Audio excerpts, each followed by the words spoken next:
خټین کورونه، تانګې کوڅې، زړې دروازې، د خټو بامونه او کلیوالي ژوند. هغه چې د 18مې پیړۍ کابل راپیژني. دا زوړ کابل دی چې مراد خانه یې بولي. دلته لا هم د کلیوالي ژوند رنګونه لیدل کېږي او د ښاري ژوند برعکس دلته ډیری ګاونډیان یو بل پیژني. دا کس له 45 کلونو راهیسې په مراد خانۍ کې ژوند کوي. دی وایي که څه هم د دې سیمې ګڼې پخوانۍ کورنۍ له خپلو کورونو کډه سوي دي، خو هغه کورنۍ چې اوس دلته اوسي لا هم د ده په خبره د دغو تاریخي کورونو ساتنې او پالنې ته ځانګړې پاملرنه کوي. تقریبا دا یو 45 کالان کې کنه چې دلته زه اوسېږم. کورونه دلته ډېر دي، د پخواني د تقریبا 200 کاله مخکې دي. ډېر هغه پخواني خلک اوسېږي. اکثره خلک اوس نشته، خارج ته تللي او بېګانه خلک راغلي، خو بیا هم کورونه ښه ساتي په دغه خاطر نه چې دا پخواني کورونه دي. د مراد خانۍ بازار دلته اوس هغه د پخوا په څیر ډېرې چایخانې نسته، خو ځینې یې لا هم شته. دلته ژوند تر ډېره پخوانی ښکاري او اوسېدونکي هم لکه په تېر کابل کې چې اوسي. این مرادخانی دیگه فهمی آثار د مرادخانی د دکانونه او توکي شاوخوا ټول د همدې سیمې اصلي اثار دي. د ټولې سیمې ودانۍ له لرګیو، خټینو خښتو او ورته دودیزو موادو څخه جوړې شوي دي.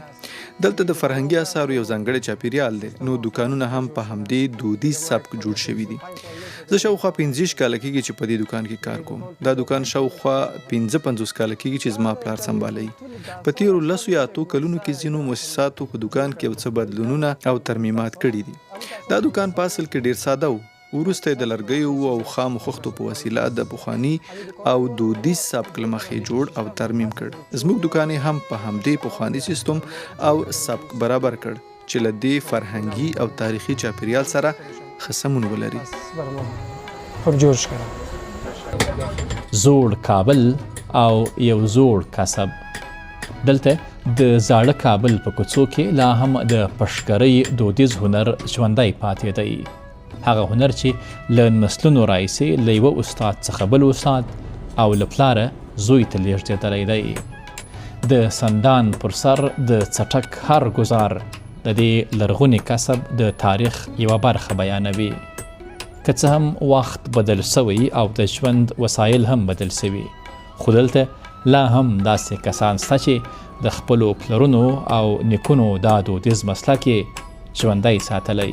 اینجا توار، تیشه و چیزا جور میکنیم، ضرورت مردم، قلم، تیشه. دلته تبر، تذکوره او نور شیان جوړیږي چې خلک ورته اړتیا لري، لکه قلم، تذکوره، چاقوګان او نور هغه شیان چې د خلکو د کورونو لپاره ضروري وي.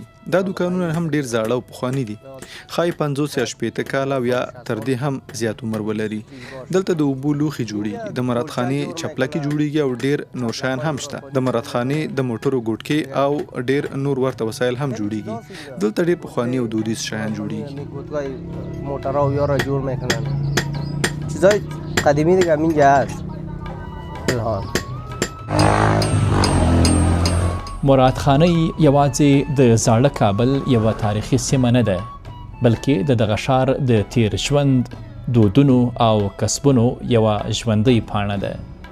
که څه هم د وخت په تیریدو د دې سیمې بڼه او د خلکو ژوند بدل سوی، خو تانګې کوڅې، زړې ودانۍ، پخواني بازارونه او دودیز کسبونه لا هم د زاړه کابل د تیر وخت کیسې له ځان سره لري.